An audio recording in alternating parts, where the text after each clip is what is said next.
नमस्कार लाडक्या बहिणींनो, स्वागत आहे तुमचं आपल्या यूट्यूब चॅनलवर। महाराष्ट्रातील लाडक्या बहिणीसाठी लाडकी बहीण योजनेअंतर्गत एक खुशखबरी आहे, कारण ऑगस्ट महिन्याची जी तारीख आहे हप्ता वितरित होण्याची ती आता जाहीर झालेली आहे।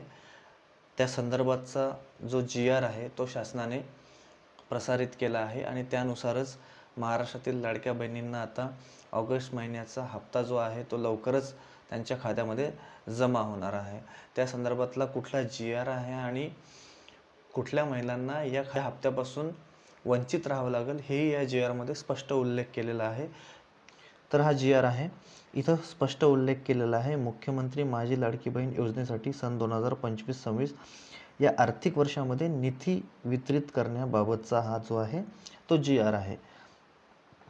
हा GR सामाजिक न्याय व विशेष सहाय्य विभागातर्फे प्रसारित करण्यात आला होता आणि तो काल म्हणजे 9 सप्टेंबर रोजी हा GR प्रसारित करण्यात आला होता।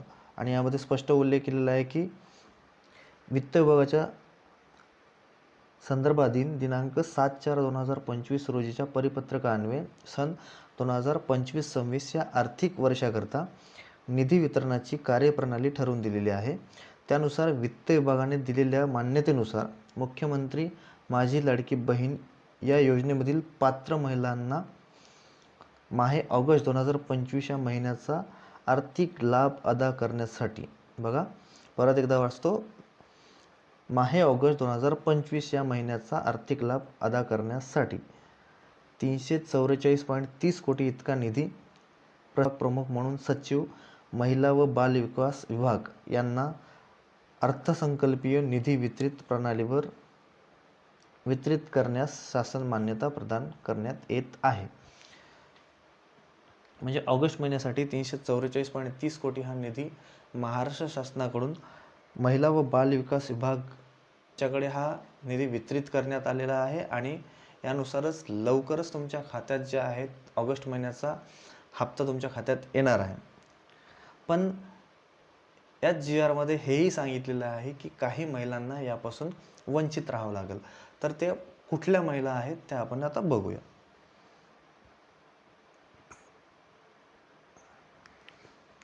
GR मध्ये स्पष्ट उल्लेख केल्याप्रमाणे सामाजिक न्याय विभाग व विशेष सहाय्य विभागाच्या संजय गांधी निराधार अनुदान योजना व श्रावण बाळ सेवा राज्य निवृत्तीवेतन योजना अंतर्गत राज्यातील पात्र लाभार्थी महिलांना मुख्यमंत्री माझी लाडकी बहीण या योजनेद्वारे दुसऱ्यांदा आर्थिक अनुदान मिळणार नाही, याबाबत महिला व बाल विकास विभागाने दक्षता घ्यावी। म्हणजे महाराष्ट्र शासनाने जे आहे ते महिला व बाल विकास विभागाला स्पष्टपणे निर्देश दिलेले आहेत की ज्या महिला श्रावण बाळ योजनेचा किंवा निराधार योजनेचा जर लाभ घेत असतील तर त्यांना दुसऱ्यांदा हा लाभ घेता येणार नाही, जो की त्या आत्तापर्यंत लाडकी बहीण योजनेमार्फत घेत होता। तर हा तो GR होता आणि असेच महत्त्वपूर्ण व्हिडिओ आपल्या चॅनलमार्फत बघण्यासाठी आपल्या चॅनलला सबस्क्राईब करा। धन्यवाद।